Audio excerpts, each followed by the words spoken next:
आज 4 घंटे तक बैठक चली और अभी अभी जो वेणुगोपाल जी ने आपको जानकारी दी है उसका सारांश मैं दूंगा हिंदी में। पहली बात तो ये है कि छात्रों की गूंज अब तक पिछले 2 महीने में कोटा, देहरादून, प्रयागराज में हुआ है। 22 तारीख को पुणे में होगा और आज ये निर्णय लिया गया है कि 800 शहर और छोटे शहरों में छात्रों की गूंज अभियान चलाया जाएगा और राहुल गांधी जी भी कई शहरों में छात्रों की गूंज में भाग लेंगे। तो ये महत्वपूर्ण निर्णय था युवाओं को लेकर। इस पर काफ़ी लंबी चर्चा हुई और राहुल जी ने और खड़गे जी ने हमारे 4 मुख्यमंत्री को कहा है कि अगले 1 महीने के अंदर अपने राज्यों में शिक्षा प्रणाली और परीक्षा प्रणाली में क्या सुधार की ज़रूरत है, जो आज का माहौल को मद्देनज़र रखते हुए उसके ऊपर एक रिपोर्ट कांग्रेस अध्यक्ष को वो पेश करेंगे। और जैसा कि वेणुगोपाल जी ने कहा, ये एक्सरसाइज अगले 1 महीने में ख़त्म होगा।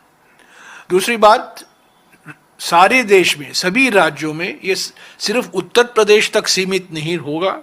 ये चंदा चोरी, जो चंदा चोरी के खुलासे हुए हैं राम मंदिर ट्रस्ट को लेकर, राम मंदिर ट्रस्ट का गठन प्रधानमंत्री ने खुद 5 फरवरी 2020 को लोकसभा में किया था। वो अब ये नहीं कह सकते कि ये राज्य का विषय है, इस पर अपनी चुप्पी तोड़नी चाहिए और इस पर कार्रवाई होनी चाहिए, सुप्रीम कोर्ट मॉनिटर्ड इंक्वायरी होनी चाहिए। पर इसके अलावा कांग्रेस पार्टी सारे राज्य में, सारे देश में, हर अलग अलग राज्यों में ये चंदा चोरी के खिलाफ ये अभियान निकाला जाएगा। तीसरी बात जो अभी वेणुगोपाल जी ने कहा कि चीन को लेकर, अमेरिका को लेकर जो बार बार सरेंडर हो रहा है मोदी सरकार के द्वारा और स्वयं प्रधानमंत्री द्वारा, इस पर CWC ने बहुत अपनी गहरा चिंता व्यक्त की और हमें देखने को मिल रहा है कि 19 जून 2020 को प्रधानमंत्री ने पब्लिकली चीन को एक क्लीन चिट दिया था। उस क्लीन चिट के वजह से हम कमज़ोर हुए हैं। जहां हमारे नागरिक जाया करते थे लद्दाख में, करीब 20-25 जगहों में अभी नहीं जा सकते। पेट्रोलिंग राइट हमारा घटा गया है और इसके अलावा भी अरुणाचल में भी चीन का आक्रमण हमें देखने को मिल रहा है। अलग अलग तरीके से वो आक्रमण हो रहा है।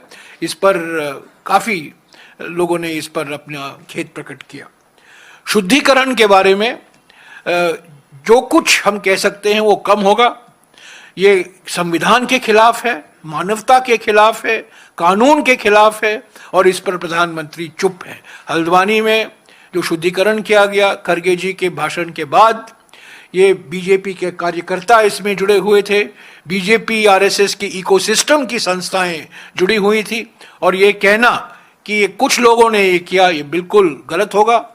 हकीकत ये है कि ये बीजेपी इसमें पूरी तरीके से शामिल थी और प्रधानमंत्री को माफ़ी मांगना चाहिए इस शुद्धिकरण पाप के लिए। ये एक पाप है, गोरा पाप है और ये संविधान के खिलाफ है। परिसीमन को लेकर जैसा कि अभी वेणुगोपाल जी ने आपको कहा, मैं एक बार फिर दोहरा दूं, कांग्रेस पार्टी की राय है कि मौजूदा लोकसभा की संख्या 543 है। वो अगले 25 साल तक 543 ही रहने के पक्ष में है। उसमें जो हर एक राज्य का हिस्सा है वही रहे अगले 25 साल तक और इस 543 वाली लोकसभा में 1/3 महिला आरक्षण, जिसके लिए सितंबर 2023 को अधिनियम बना था और जो 16 अप्रैल 2026 को 3 साल बाद वो नोटिफाई हुआ, उसको लागू करने की मांग आज CWC ने किया। तो ये सारांश था।